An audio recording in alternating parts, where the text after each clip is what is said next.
Bismillahirrahmanirrahim. Fandur mengko ninggalono teman sapa sira kaifa ja'ala. Hak kaifa halika perjalanan dadake seten nabi. Al ilma ilmu maqarinan kang den barengake nidana jadi nubuwati maring derajat kenabian. Loh, jangan lihat betapa kanjeng Nabi itu membandingkan orang yang berilmu dengan orang yang bodoh, dibandingkan kanjeng Nabi dengan orang yang paling jelek di zaman Rasul. Berarti sangat mulia orang yang berilmu itu. Wa kaifalan halika prihato ngelungsur sedher kanjeng Nabi rujbatan ai amali ing derajate wong kang nyambut gawe.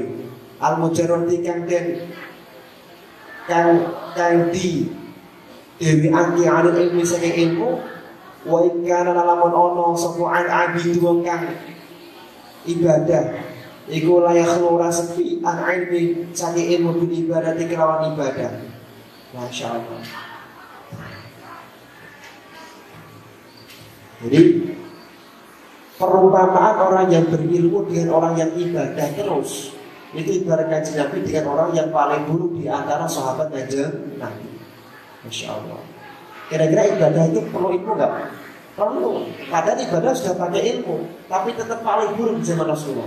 Yang paling mulia tetap orang yang mau ngaji ilmu. Orang ngaji itu nggak bisa dibandingkan. Ojo dibanding. Terus itu lagu ini. Yang ahli bahasa Arab siapa? Dibahasa Arabkan nanti buat nyanyi santri. Kalau ngomong tadi. Tanggal 22 Oktober di viral. Wah, juga kalah sama viral itu insyaallah. Wala tatari ojo dibanding. Wah, an allati kan wadobayi yuwadibu kan netepi apa al ibadah alaiha ing atase al ibadah alaiha kan netepi yuwadibu kan netepi sapa abid alaiha ing atase ibadah walau lalan lamun ora ono lam takun walau lalan lamun ora ono apa ilm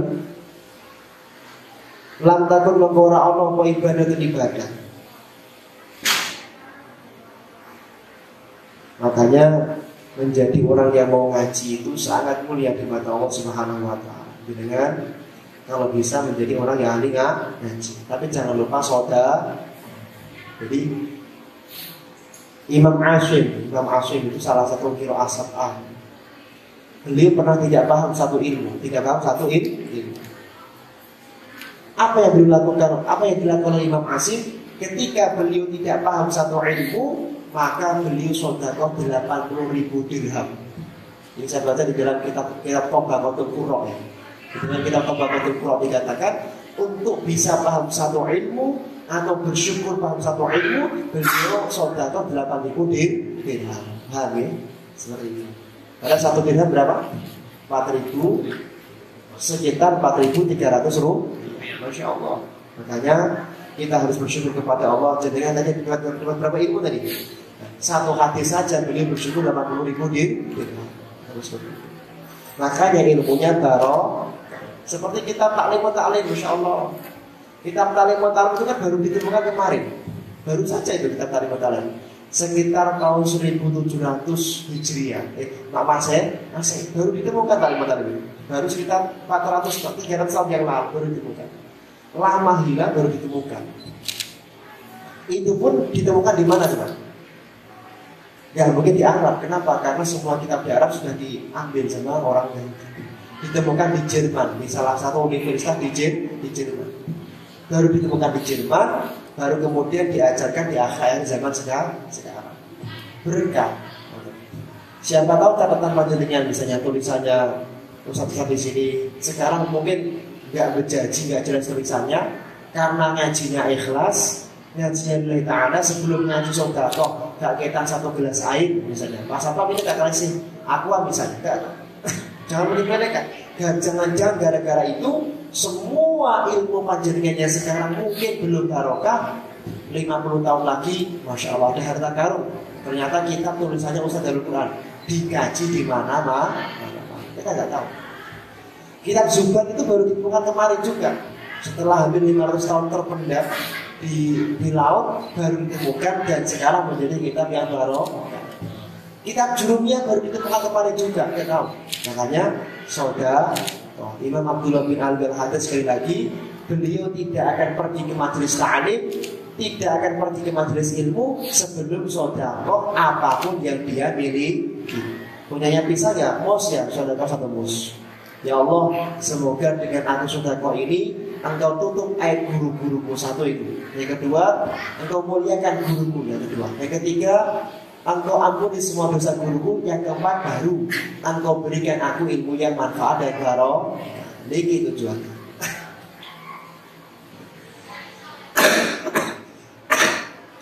Wa qala sallallahu alaihi wasallam, fadlul alimi utawi keutamaan wa alim alal abidi nganase kamu loh. Keutamaan orang alim.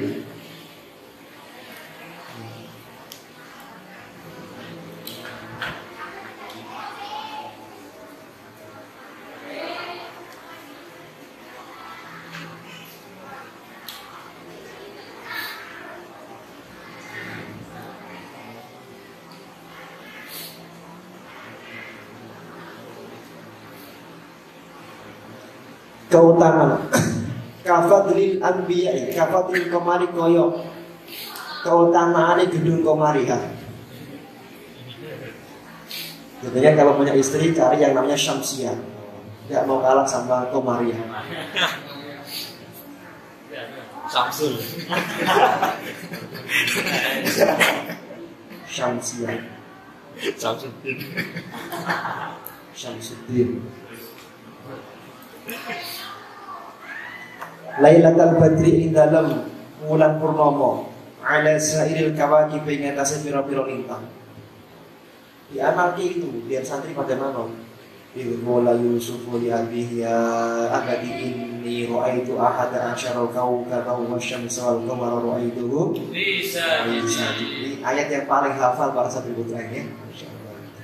Diamalke untuk santri putra biar mereka manut sama sampeyan. Ya, taat sama sampeyan. Dengan taat dohir toh, batinnya juga taat. Bapak juga begitu diamalkan. Habis sholat dibuat semua gambarnya santri putri dibacakan minimal 11. Cukup-cukup betul amekan. Wah malu tuh. Nah betul percaya dengan cek kayak gini ayam jago, beli ayam atau pitik ya, dikun. Kamu bacakan itu 11 kali, baca. Pasti ayamnya masih manut tadi. Kita pokoknya manut gitu terus. Ayam saja kok takluk apalagi santri. Kalau nggak punya ayam ya minimal bok-bok yang jualan itu. So jadikan sini mas, sini tak kasih makan sini mas, bon. Tapi nggak boleh dibacakan untuk santri putri yang boleh. Harus sesama jenis ya. Kalau kepada lawan jenis bahaya. Kepada istrinya boleh. Kepada istrinya boleh, tapi jangan kepada wanita lain. Bubrah nanti ya. Calon istri. Kepada calon betul apa-apa. Kalau sudah yakin diterima ya.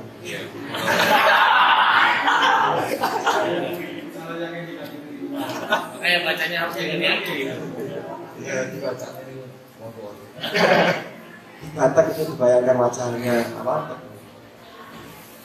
Atau kepada dosen yang ngiler-ngiler ini.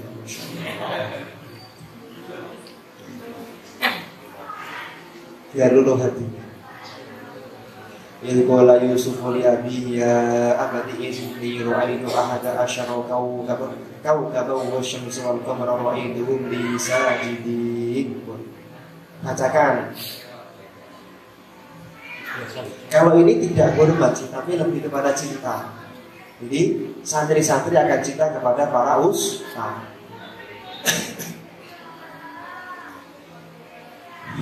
Bismillahirrahmanirrahim. Wa qala sallallahu alaihi wasallam yashfa'u yawmal qiyamati salasatul anbiya. Ya syau paring syafaat yaumul kiamat ing dalem paring ing dalem dina kiamat. Apa salah satu tolong golongan. Ya, Mas, jenengan ngaji sa'ih ya. Ngaji sa'ih ya. Khatam. Setelah itu terus jenengan tumpuk. Itu tetap lebih berkah mana kalau bisa ngajinya itu setelah ngaji terus diajar. Paham ya? Paling benar setelah jenengan ngaji seperti ini sebelum halaqah 5 menit disampaikan kepada anak-anak. Ilmu yang disampaikan kepada orang lain itu akan menjadikan sebab kita diberi laduni oleh Allah Subhanahu wa taala. Man 'amila bima 'alima, barang siapa orang yang beramal dengan ilmu yang telah dia miliki, 'allamahu Allah taala ma lam ya'lam. Orang tersebut akan diberi ilmu yang dia belum ketahui. Ini dikatakan masuk motivasi. Jangan kalau mau ngajar apa itu anak-anak santri sebelum apa itu halakohan bawa kitab ihya, gede gitu kan, masya Allah. Terus di depan para santri kami sebelum pengajian apa ini Al-Quran tak bacaan satu hadis saja, satu hadis gitu. Di web soalnya ini Siti ya di web itu kita bahan. Tidak satu hadis, bisa satu hadis gitu. Paham ya? Tapi kalau jenengan habis ngaji kalau ditumpuk, waduh ini alamat. Kalau kayak gitu Mas ya, nggak usah ngaji, jenengan besok beli kitab begini nganu, paling iya berapa paling? 300.000 sudah punya ihya ulumuddin. Wah, begitu alim nih, belikan Majmu' Syarah Muhadzab 2.700.000 rupiah, belikan Tafsir Tabari. Wah, pun. Kalau bisa setiap ilmu yang didapatkan langsung diajar. Kalau nggak punya murid, dibuat vlog. Apa dibuat vlog? Dibuat TikTok. Siapa yang suka buat TikTok? Bapak Is. Sama Ewo ya? Ewo atau Silo? Silo, Masya Allah. Ya seperti itu, tapi TikToknya jangan cuma ini. Kalau TikTok Bismillahirrahmanirrahim dalam kitab ihya ulumuddin. Gitu. Kalau seperti itu dia tenanan, ngajinya tenanan. Tapi kalau ngaji terus yang penting ngaji itu referencing saja ya, nanti biasanya setelah ngaji ditumpuk selesai sudah. Enggak jelas ilmu yang kemana. Habis ngaji satu hadis dibuat satu vlog, atau kalau tidak satu hadis satu kalam hikmah lah, kalam hikmah. Ya biasanya buat kalam hikmah siapa? MM. Kemarin Bu. Ustazah Lisa ya. Buat satu hadis satu kalam hikmah itu. Di share kepada wali-wali kepada wali santri dan masyarakat umum. Ada 3 golongan yang bisa geret panjenengan menjadi ahli surga. Yang pertama adalah siapa? Al-Anbi, Nabi. Semua Nabi itu bisa memberi syafaat, bisa. Summal ulama uli ulama, bira-bira orang alim. Yang kedua ulama itu bisa memberi syafaat. Man qara al-Qur'an fastadharahu fa ahalla halalahu wa harrama haramahu adkhalahul jannah. Wa syafa'ahu bi asyati min ahli baiti qulu qad wajabat qad istaujabat. Nah, barang siapa orang yang ngaji Al-Qur'an dengan sungguh-sungguh, maka besok ketika dia meninggal dunia akan dipakai jubah yang terbuat dari emasnya surga. Dan dia berhak memiliki 10 tiket untuk memberikan syafaat kepada orang lain yang aslinya orang lain itu adalah ahli nerakanya Allah Subhanahu wa taala. Jadi diusahakan jenengan itu ngajinya sungguh seperti tenanan. Boten-boten mana qara Al-Qur'an. Sumat takona, kemudian sumas taikona. Barang siapa orang yang hafal Quran kemudian dia miskin, enggak miskin. Yang dicek itu yang kesungguh-sungguhan. Wah, ini astagfirullah. Saya ini sungguh-sungguh ya. Saya orang kata-kata gitu. Alhamdulillah Ustaz Muhammad insya Allah bulan depan khataman insya Allah. Amin ya Allah. Bulan depan beliau khataman 30 juz. Insyaallah. Dibarengkan dengan Hari Santri Nasional.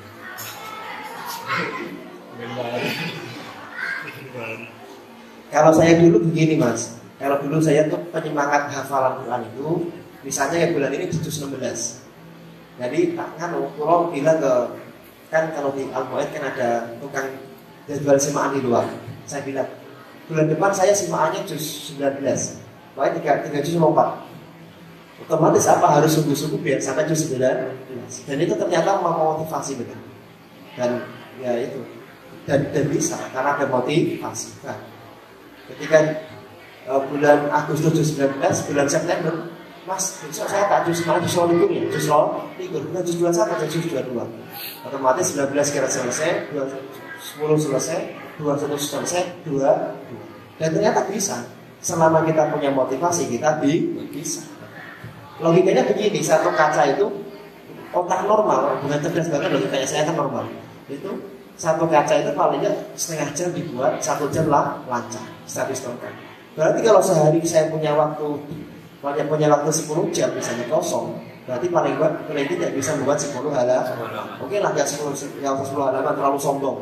Minimal 1 hari 5 kaca, sehingga 4 hari dapat 1 juz. Bisa nggak buat tadi? Bisa. Dan itu dulu saya lakukan pas menghafalkan Quran. Praktekkan ini. 1 hari 5 kaca, berarti satu bulan dapat juz. Bisa. Tak kasih tahu ini saja, Pak. Apa buku ini, buku sekolah kan ada buku sekolah. Kasih tahu bisa. Logikanya begitu. Menghafalkan jubah juga begitu. Kalau dulu hitungnya pakai jam, bukan hitungnya pakai hitungannya ustaz. Kalau pakai hitungannya ustaz, kesuwen khatamnya. Ini dulu. Kalau pakai hitungannya ustaz, khatam jubah itu 2 tahun. Lah ngapain 2 tahun? Padahal sehari ini kan kalau ada waktu 10 jam, yang lain ya buku yang lain. Paling boten 1 jam itu dapat 10 nadom. Sehari bisa dapat 100 nadom. Itu kan nggak usah 100 nadom. Kita juga butuh jeng-jeng juga. Kalau jeng-jeng betul. Jeng-jeng itu santai-santai, jeng-jeng. Layang-layang. Maka bila sehari 50 nadom. Berarti kalau 20 hari bisa. Zubat 1025 nadom selesai. Dulu zubat saya 12 hari selesai. Ada, alasannya ada, tapi kenapa? Pakainya logika jam, bukan logika jadwalnya para ustaz. Kalau mengikuti jadwal para ustaz ya sumpah. Kapan menghafalkan Riyadhus Shalihin? Kapan kita menghafalkan Qiraah Sab'ahnya kalau kita mengikuti jadwalnya ustaz? Ya sumpah. Selatu wah, ini mau tadi. Kalau mengikuti jadwalnya Mbak Yai Syah di Timur Tengah, Qiraah Asyarah itu bisa 10 tahun, 10 tahun. Waduh. 10 tahun logikanya sehari gaji 2 jam. Saya minta daripada gaji 2 jam, saya minta sehari gajinya paling nggak 6 jam. Baru bukan 6 jam. 2 kali 5 berapa? 10 jam. Saya minta 10 jam sehari. Beliau terima. Makanya dalam waktu nggak sampai 2 tahun selesai. Tapi kalau mengikuti program pas 10 tahun, ya, salah garing ya, salah atas sekolah dari saya. Kadang di itu salah atas ini. Kadang-kadang kadang nikah nikah. Yang tidak bisa kita percepat apa kuliah bisa dipercepat. Aturan negara kita kuliah itu harus 4 tahun, nggak bisa dipercepat. Kalau lebih cepat dari 4 tahun berarti itu ijazahnya nggak diakui. Kuliah S2 harus 1,5 tahun di Permendikti. Kalau S3 harus 3, nggak bisa. Jadi walaupun alim, walaupun jadi seorang wali. Kalau kuliah S3 nggak bisa setahun, kecuali di Timur Tengah. Nah, itu pun kalau di Indonesia nggak diakui ijazah. Makanya ini dosen-dosen yang kuliahnya cuma setahun setengah harus kuliah lagi. Kenapa? Karena ijazahnya nggak diakui di negara Indonesia. Mas, saya nasihati yang kuliah itu jangan terlalu cepat, dinikmati santai mau.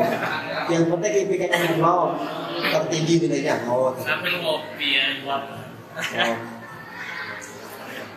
kuliah itu guru-guru banget teman.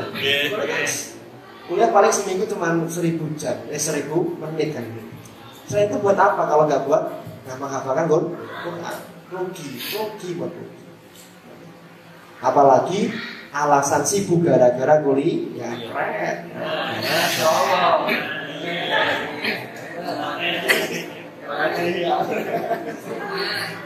Dulu gini aja kuliah, saya kuliah juga. Maka saya sekali kuliah di 2 tempatnya, berarti kan kalau saya 2 dengan 1 berarti kan jalan lebih longgar. Jadi saya Gak ada alasan. Kenapa gak ikut bantu kegiatan pondok kuliah?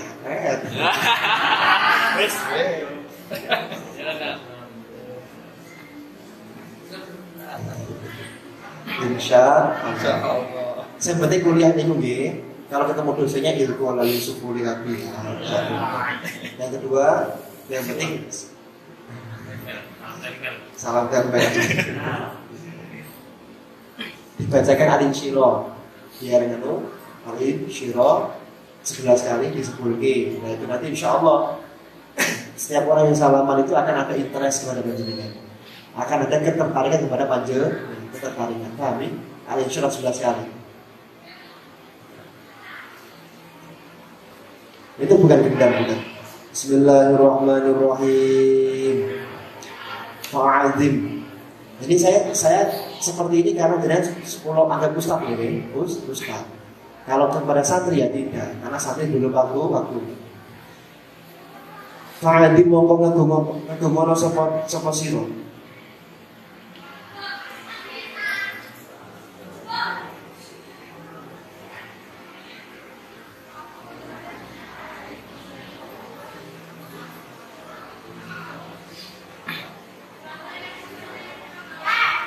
Soalnya di bawah kagumna sama siro. Mana tadi mana. Bimartabatin kelawan. Kok jadi fa'il? Bimartabatin kelawan derajat dia utawi martabat. Ikutin nubuwati kang nyandingi kenabian. Wa fauqa syahadati lan dhuwure matine syahid. Berarti apa? Menjadi seorang ulama itu, menjadi orang alim seperti panjenengan itu derajatnya satu tingkat di atas nabi atau sama dengan nabi, kemudian lebih tinggi daripada ahli ibadah dan lebih tinggi daripada orang-orang mati syahid. Bismillahirrahmanirrahim. Qala al-mu'allif rahimahullah wa nafa'ana bihi wa bi 'ulumihi wa bikana bil asrarihi. Maha masih mertani perkara warau dengan temeko fi fadli syahadati dalam keutamaan mati syahid. Tentu kita tahu orang yang mati syahid. Orang mati syahid apa kemuliaannya? Satu, tidak boleh dimandikan, tidak perlu disolati, la yuqassal, la husla wa la syalla'alaihi, nggak boleh dimandikan, nggak boleh sholat. Kenapa? Karena yustadu nabi nafsih. Karena orang yang mati syahid itu sudah cukup dengan dirinya sendiri, nggak perlu. Kalau mau dikafani nggak apa-apa, tapi bajunya nggak boleh dilepas. Karena apa? Karena darah-darahnya itu akan menjadi saksi dia kelak ketika di akhir. Nah, utuh mas, utuh ya. Insya Allah tahun depan kita umroh bersama insya Allah ya. Program itu apa namanya, di Gunung Uhud kemarin banyak sekali jenazah-jenazah utuh. Siapa mereka? Orang-orang yang hafal Quran yang mati di perahu Uhud. Utuh semuanya jasadnya. Insya Allah seluruh ustadz di Darul Quran, ustadzah juga jasadnya diberi utuh oleh Allah Subhanahu Wa Taala. Terakhir, wa qala sallallahu alaihi wasallam, ma ubida orang yang disembah selain Allah Gusti Allah. Ma ubida orang yang disembah selain Allah Gusti Allah Taala. Bisa iklan suci-suci. Afdolakan luwe aku min fikhin saking ngerti fikhin dalam agama. Lafaqihun lan utawi wong kang ngerti agama siji, wa itu siji ku asyaddu luwih banget. Ada syaitani ing atase syaitan. Min alfi abidin saking 1000 kamulo. Satu orang alim lebih berat bagi iblis daripada menggoda 1000 orang bohong. Makanya di tenggene kitab apa dulu? Ya Allah. Fawaidul Mukhtarah. Ya, ja'a syaitanun saminun, syaitanus samin ila syaitanul ghazin. Pada suatu ketika iblis yang gemuk itu sowan kepada iblis yang kurus. Dia bertanya, "Mahaluki, bagaimana kabarmu?" Kemudian iblis yang kurus mengatakan, "Wahai iblis yang gemuk, ketahuilah, aku sekarang kurus karena di SK oleh Panglima Iblis untuk menggoda orang yang kalau ngapa-ngapain membaca Bismillahirrahmanirrahim. Mau makan baca Bismillah, mau tidur baca Bismillah, mau bangun tidur baca Bismillah. Karena setiap hari dia baca Bismillah, maka tidak bisa aku goda, yang akhirnya membuat aku menjadi makhluk yang kurus karena tidak bisa menyerap sari-sari dari badannya. Wakaf halukum ya Samin. Bagaimana dengan engkau wahai iblismu? Iblismu mengatakan, aku alhamdulillah dimutasi untuk menggoda orang yang setiap hari nggak pernah baca Bismillah, nggak pernah apalagi Bismillah. Makanya setiap dia makan aku selalu nimbrung di punuknya. Jadi biasanya di punuknya sini ikut nimbrung, ikut makan. Makanya aku diberi gemuk oleh Allah Subhanahu wa Ta'ala. Ini gini mas. Maka kalau baru Bismillah tok iblis bingung, bagaimana kalau panjenengan belajar Ihya Ulumuddin? Maka tentu iblis tambah bingung meleh. Paham ya? Loh Pak, apakah kita itu orang alim Pak? Jadi orang alim jadi jangan main-main, jadi orang alim. Menurut ilmu fikih jadi orang alim.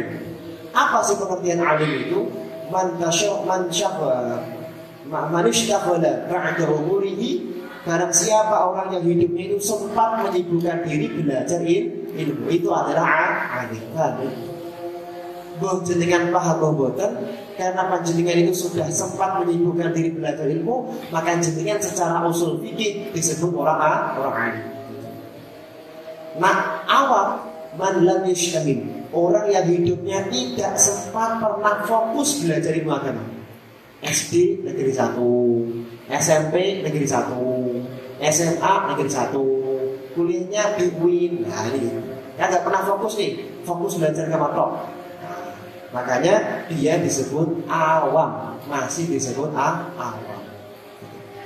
Apalagi di UI-nya jurusannya jurusan matematika, fisika, kimia, biologi, bahasa Indonesia, atau kemudian kedokteran. Jadi kan tidak fokus pada agama. Insya Allah dengan semuanya ngaji Ihya Ulumuddin, semuanya menjadi ulama ya Allah Subhanahu wa Ta'ala. Walikulli syai'in laniku kedui saban-saban suci-suci. Imadun utawi pungkasan wa imadu hadzal din. Utawi pungkasan iki la agama, alfiku ngerti agama. Ketahuilah puncak kemuliaan daripada agama ini adalah ilmu. Ketika orang diberi ilmu oleh Allah, maka saat itulah dia telah mendapatkan puncak kemuliaan tertinggi di mata Allah Subhanahu wa Ta'ala. Insya Allah, dengan berkumpul di sini, besok berkumpul di surganya Allah Subhanahu wa Ta'ala. Yang punya masalah dengan berkah pengajian Ihya Ulumuddin ini, semoga masalahnya diangkat oleh Allah Subhanahu wa Ta'ala. Yang punya hutang dengan berkah pengajian Ihya Ulumuddin ini, semoga semua hutangnya dilunasi langsung oleh Allah Subhanahu wa Ta'ala. Yang belum punya keturunan dengan berkah Ihya Ulumuddin ini, semoga diberi keturunan yang banyak oleh Allah Subhanahu wa Ta'ala. Semoga yang belum menikah segera ketemu jodohnya. Segera ketemu jodohnya. Dan kita semuanya yang memang hafal Quran diberi mudah untuk selalu tadarus dan menjaga hafalan Quran oleh Allah Subhanahu wa Ta'ala. Yang sudah hafal Quran semoga digerakkan hatinya untuk belajar qiraah sab'ah atau asyarah. على هذه النية ولكل نية صالحة وعلى ما نوى سلفنا الصالح إلى حضرة النبي المصطفى محمد صلى الله عليه وسلم بسر الفاتحة.